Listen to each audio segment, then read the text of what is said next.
Hello दोस्तों, मैं आप सबको ऑडियो स्टोरी में स्वागत करता हूं। आज की कहानी का नाम है जिंदा या मुर्दा भाग 3।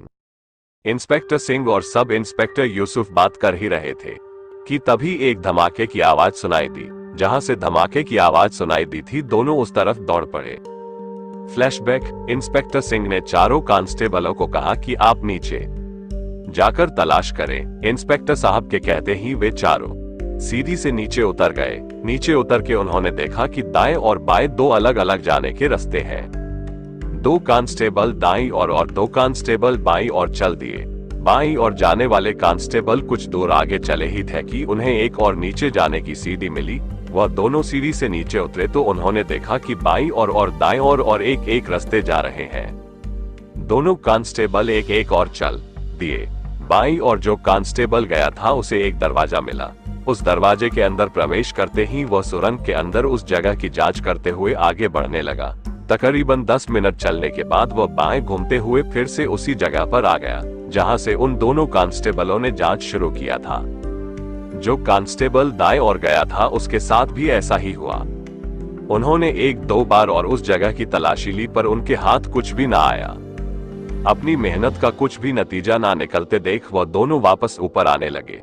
अभी वो कांस्टेबल ऊपर आ ही रहे थे कि दो कांस्टेबल उनकी तलाश करते करते उनके पास पहुंचे। सिंह साहब ने हमें आप लोगों को खोजने के लिए भेजा है, ऐसा कहकर वो उन्हें ऊपर ले आए। वहीं जो कांस्टेबल थोड़े ऊपर दाईं और गए थे, वो अभी जांच करते करते 4-5 मिनट चले होंगे कि धमाका हो गया। फ्लैशबैक। एंड अभी वे चारों ऊपर चढ़ ही रहे थे कि उन्हें फिर से एक धमाके की आवाज सुनाई दी। वे चारों जिस तरफ से धमाके की आवाज सुनाई दी थी उस तरफ दौड़ पड़े।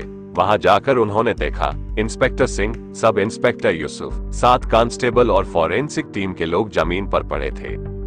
सभी के शरीर में गोली घुसी हुई थी, पर इन लोगों को तो धमाका करके मारा गया था न। एक कांस्टेबल ने पूछा, हो सकता है इन लोगों को गोली से उड़ाने के बाद धमाका करके हमें संकेत दिया गया हो। दूसरे कांस्टेबल ने कहा, हो तो ये भी सकता है, यहाँ हमें ही मारने की साजिश की जा रही हो। पहले कांस्टेबल ने कहा, कहना क्या चाहते हो? दूसरे कांस्टेबल ने प्रश्न किया, हमें पहले इन सभी की जांच करनी चाहिए। जो कांस्टेबल उन्हें खोजने आए थे उनमें से एक ने कहा। अभी यह लोग बातें कर ही रहे थे कि फिर से धमाके की आवाज सुनाई दी। इस बार धमाके की आवाज ऊपर की ओर से आई थी। चारों ऊपर की ओर भागे। चारों कांस्टेबलों ने ऊपर पहुंच के सब कुछ सामान्य पाया। फिर भी उन्होंने आसपास की जांच करना बेहतर समझा और आसपास के कमरे के जांच में वे चारों तल्लीन हो गए। वे चारों 5-7 मिनट जांच कर पाए थे कि उन्हें फिर से धमाके की आवाज सुनाई दी। फिर से धमाके की आवाज नीचे से आई थी। चारों वापस नीचे भागे। ऐसा उन चारों के साथ 2-3 बार हुआ। अब मुझे समझ आ रहा है ये लोग क्या करना चाहते हैं, चौथे खोजी कांस्टेबल ने कहा। क्या? पहले और दूसरे कांस्टेबल ने पूछा, जबकि तीसरा कांस्टेबल यानी जो पहले दूसरे कांस्टेबल को खोजने आया था वो शांत रहा। मुझे लगता है जिन्होंने भी इन सभी की हत्या की है वो इधर ही छुपे हुए हैं। चौथे कांस्टेबल ने कहा, अब मुझे पता चला कि यह हत्यारे हमें जांच क्यों नहीं करने दे रहे। दूसरे कांस्टेबल ने कहा, एक काम करते हैं, तुम दोनों इधर जांच शुरू करो और हम दोनों ऊपर जाकर जांच शुरू करते हैं। इस बार तीसरे कांस्टेबल ने कहा, ठीक है, तुम दोनों ऊपर जाकर जांच शुरू करो, हम इधर जांच करते हैं। पहले कांस्टेबल ने कहा, अभी इतनी भी जल्दी क्या है तुम्हें तलाशी की? चारों को एक अनजाना आवाज सुनाई दिया। जब उन्होंने पीछे पलट के देखा तो उनके पीछे 10 से 15 लोग उन्हें अपने निशाने पर लिए खड़े थे। मेरी आवाज पीछे है, पर मुझे पीछे खोज नहीं पाओगे, उस अनजानी आवाज ने कहा। क्यों, हमसे डरते हो क्या? हिम्मत नहीं है सामने आने की? पहले कांस्टेबल ने प्रश्न किया। आरा इतने सारे प्रश्न, चलो तुम ही बता दो पहले किस प्रश्न का जवाब दूं। वैसे तुम हमारे बारे में जानने के लिए कितने लायक होना? अनजानी आवाज में कांस्टेबलों का मजाक बनाते हुए कहा। बॉस, क्या आपको इस कांस्टेबल के सभी सवाल याद रहे? अनजान बॉस के एक गुर्गे ने उस कांस्टेबल की खिल्ली उड़ाते हुए कहा। अरे कहाँ बरखुरदार, वो तो हमें उसके मुंह से क्यों क्या सुनाई दिया, इसलिए हम समझे कि ये हमसे प्रश्न कर रहा है। क्या तुम्हें सुनाई दिया ये क्या पूछ रहा है?